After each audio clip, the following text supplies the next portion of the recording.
Welcome back, everybody. For this video, I have this second gen Cummins in for a fast sump in the tank. So I'll walk you through where to drill, how to clean the holes out, and how to get it to seal up properly and mount the pump and do all that. So come along and we'll walk you through it. All right, guys, for drilling the hole to drain the tank, I take the hole saw. It is a 2 3/4 inch hole saw, or 70 millimeter. So that's the size you need to drill for the sump. To drain the tank, you find the lowest spot, which is usually between the straps. There's the lowest spot, that's where the sending unit sits. So you want the sump in the lowest spot of the tank. I drill the hole and then just take it up far enough so that the teeth will scratch on the surface of the tank. So I put it up in far enough when I'm drilling the drain hole so the teeth will scratch on the surface of the tank in a circle. So then I know this portion here is going to be taken out. It's going to come out of there. So then I take a bigger drill bit and drill some bigger holes around it and get it to drain that way. It drains a lot quicker. And then for getting it to drain real quick, if you lower the vehicle down, or if you're working on the ground, just take the fuel filler cap off. And what that does is that just lets air into it and it'll drain real fast with 3 holes. So let that drain until everything is out of it. And then once it's empty, then you can drill the rest of that hole out and yeah, start installing the sump. When you're drilling the tank, it can be pretty messy if there's any fuel left in it. So the longer you can let this drip, the better.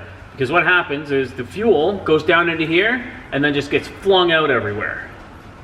So it's not that fun to drill when there's still fuel in it.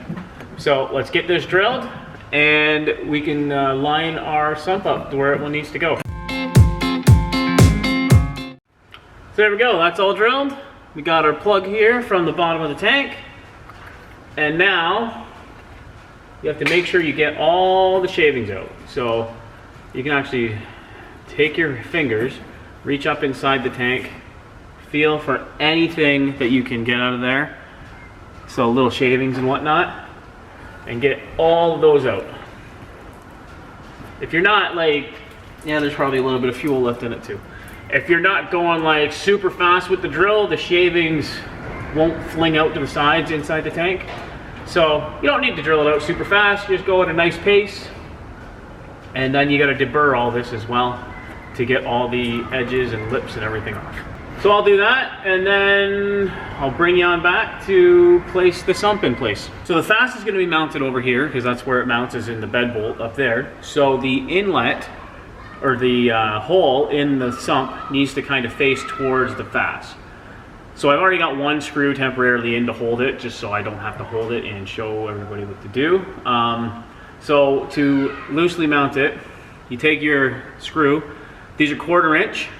So you take a drill bit that is slightly smaller than the 1/4 inch and drill a hole.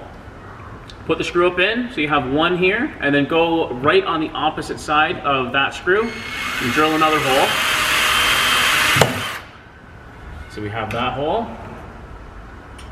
Take a 3/16 Allen key, and all you're doing is threading the bolt into the plastic so that it can't move, and all the other holes will be lined up when you drill them. So after you have this threaded in, you take your 1/4 inch drill bit, drill out the rest of the holes, pull these screws out, drill these out to 1/4 inch, and then clean all the shavings out from inside.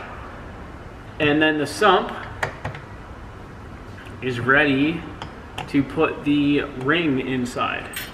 And then once I get to that, I'll show you how to do that. So for the inner ring, it comes in 2 pieces. To get them in properly, what the kit comes with to install them are these thread-in dowels. They have an Allen in one end, and then they thread into the ring.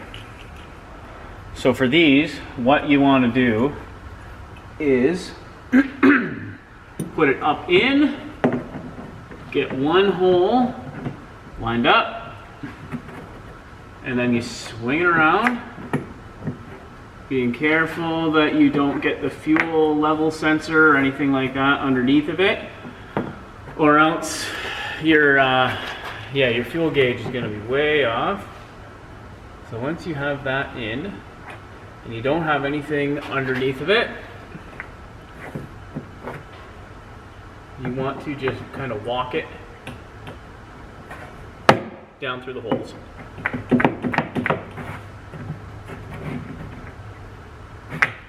Like that.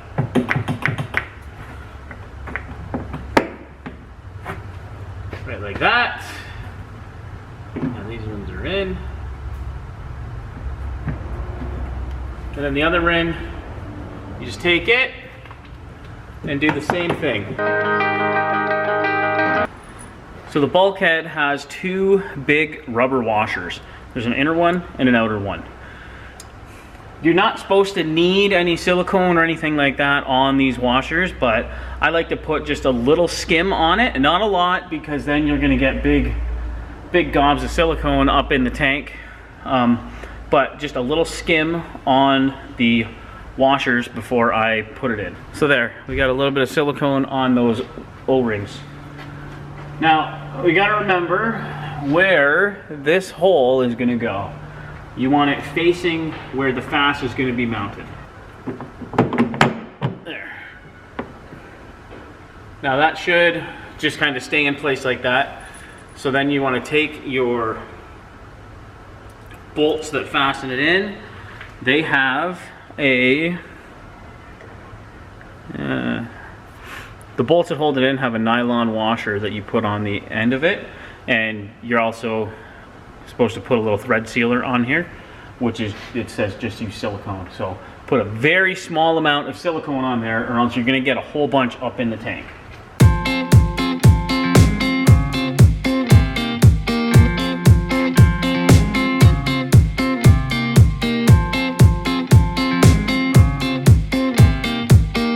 Now we've got them all tightened down evenly. You don't want to crank them too tight, or else these washers will just get pressed and cut by the bolts. So you just want to kind of snug them up a bit and then give them a little bit more. So we can see we have some silicone kind of coming out of here, which is good. So that means we have a good seal. So now we can thread in the hose port. We can thread the fitting in there, and this part is done. Now with the fittings, it comes right from the factory with thread sealer on. So you don't need to put Teflon tape or anything like that on it. And for this application, we're going to use the 1/2 inch fitting that comes with it. It comes with a 1/2 inch and a 3/8 line. But since we're going right to the Fass is a 1/2 inch line, so obviously we're going to use the 1/2 inch fitting.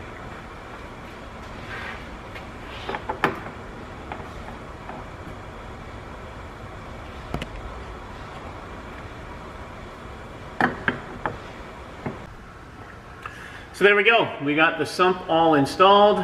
The fittings tightened up. All these bolts are tightened up. It is good to run the line to our Fass. Now